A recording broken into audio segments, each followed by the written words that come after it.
আসসালামু আলাইকুম। Welcome back to my channel. আশা করি আপনারা সবাই ভালো আছেন। আলহামদুলিল্লাহ আমরা সবাই ভালো আছি।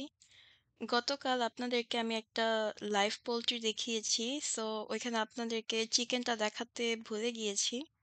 So these are the chicken in the total of 18 whole chicken. Totally 18টা চিকেন কেনা হয়েছে। আমরা বারবার যেতে পারি না, তাই এটা একবারে কিনে নিয়ে আসি আর এটাকে ধুয়ে ক্লিন করে ডিপে রেখে দেই until we have to go next time.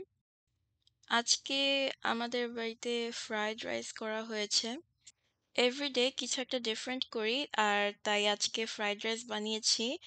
আর সকালে অনেক বিজি ছিলাম তাই আপনাদেরকে এই রেসিপিটা দেখাতে পারিনি, কিন্তু ইনশাল্লাহ যখন ঈদ শেষ হয়ে যাবে তারপরে আমি এই রেসিপিটা পোস্ট করব। So it's a mixed fried rice. It's all full of meat and vegetables. রাইসটা যে দেখতেও সুন্দর হয়েছে আর খেতেও অনেক মজা হয়েছে, অনেক ঝরঝরা রাইসটা।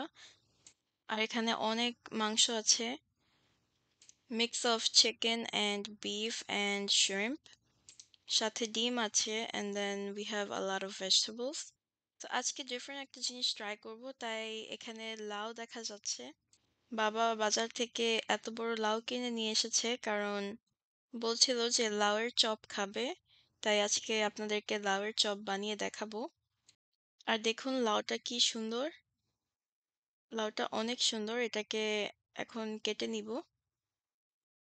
লাউটাকে ফার্স্ট ক্লিন করে নিয়েছি, ক্লিন করে এটাকে ছুলে নিচ্ছি। তো আপনারা চাইলে লম্বা করেও কাটতে পারেন, কিন্তু আমরা এভাবে গোল করে কেটে নিয়েছি, ঠিক এইভাবে করে, and the thickness is like this, or you can make it more thicker, it's all up to you. And so এটাকে কেটে আমি এটাকে ওয়াশ করে নিয়েছি। ওয়াশ করার পরে আমি এখানে একটা প্যানের মধ্যে গরম পানি আর হচ্ছে লবণ দিয়ে এই লাউটাকে একটু সেদ্ধ করে নিচ্ছি। লাউটাকে সেদ্ধ করে তারপর আমি চপটাকে বানাবো। সাথে এখানে আজকে আরেকটা রেসিপি করা হয়েছে ফ্রাইড রাইসের সাথে খাওয়ার জন্য। এটা হচ্ছে পনির। এটা হচ্ছে একটা পনিরের রেসিপি। এটাও আপনাদেরকে ঈদের পরে দেখাবো ইনশাল্লাহ। ফাইনালি অ্যাট লাস্ট রোজাও শেষ হয়ে যাচ্ছে আর তরমুজও দোকানে এসেছে। আর বাবা তরমুজ নিয়ে এসেছে দোকান থেকে। আর দেখুন, this is the first তরমুজ of this whole entire Ramadan. And you won't believe, I was shocked when I was cutting this. এটা এত লাল, এটা অনেক লাল দেখুন। ওয়াও! ওয়াটারমেলনটা অনেক সুন্দর দেখতে আর খেতেও অনেক মিষ্টি। It was like totally surprising. তরমুজটা এবার খেয়ে অনেক শান্তি লেগেছে কারণ তরমুজটা অনেক মিষ্টি ছিল, and look at the color, it's so pretty. So আজকের ইফতারির জন্য এখানে সবার জন্য ফল কেটে নিয়েছি। এখানে তরমুজ কাটা হয়েছে, হানিডু, পাপায়া, ম্যাঙ্গো, অ্যাপ্রিকট, শসা আর হচ্ছে আঙ্গুর আছে। সবার জন্য প্লেটিং করে নিয়েছি আর সাথে খেজুরও আছে। এখানে স্যালাড আছে আর হচ্ছে চিড়া আছে, চিড়া দিয়ে কলা। আলহামদুলিল্লাহ এখানে সব ইফতারির ফ্রুটস আছে। সো লাউটাকে সেদ্ধ করার পরে এটাকে আমি একটু তাহিন দিয়ে দিচ্ছি, উপরে একটু লবণ দিয়ে দিচ্ছি আর হচ্ছে একটু মরিচের গুঁড়ো, কারণ এই লাউটা অনেক মিষ্টি হবে। লাউটা খেতে একটু মিষ্টি হবে তাই এখানে আম, মরিচের গুঁড়ো অ্যাড করেছি। এখন এটাকে মিক্স করে নিব ফ্রন্ট অ্যান্ড ব্যাক। সো আজকে ধনেপাতারও চপ বানানো হবে। এখানে অনেকগুলো ধনেপাতা নিয়েছি। প্যানের মধ্যে তেলটা গরম হয়ে এসেছে। এখন এই লাউটাকে আগে ভেজে নিব। অ্যান্ড মেক শিওর করতে হবে এটা যখন ভাজবেন একটু তেলটা যেন পুরোপুরি গরম হয় অ্যান্ড হাই হিটে থাকে, কারণ না হলে এটা ফুলবে না। তো এটা দেওয়ার পরে একটু অপেক্ষা করতে হবে, যখন লাউটা ভেসে উঠবে উপরে তখন এটাকে উল্টিয়ে দিতে হবে। লাউয়ের চপটা এভাবে করে বানিয়ে নিয়েছি। So I'm gonna wait until it pops up on the top. আর বাকিগুলো উল্টিয়ে দিচ্ছি কারণ পুড়ে যেন না যায়। Repeat the same process for all of them. এই লাউয়ের চপটা হচ্ছে বাবা অনেক খেতে চেয়েছিল, তাই আজ এটা বানিয়েছি। মনে হচ্ছে খেতে অনেক মজা হবে কারণ দেখুন এটা সুন্দর হচ্ছে আর অনেক সুন্দর একটা কালার আসছে। আপনারা এটা আগে কখনো খেয়েছেন? অবশ্যই কমেন্টসে জানাবেন। অ্যান্ড সো আমাদের লাউয়ের চপ বানানো হয়ে গেছে। এটাকে আমি তুলে নিচ্ছি। দেখুন একটাও ভাঙেনি, এখনো অনেক সুন্দর আছে।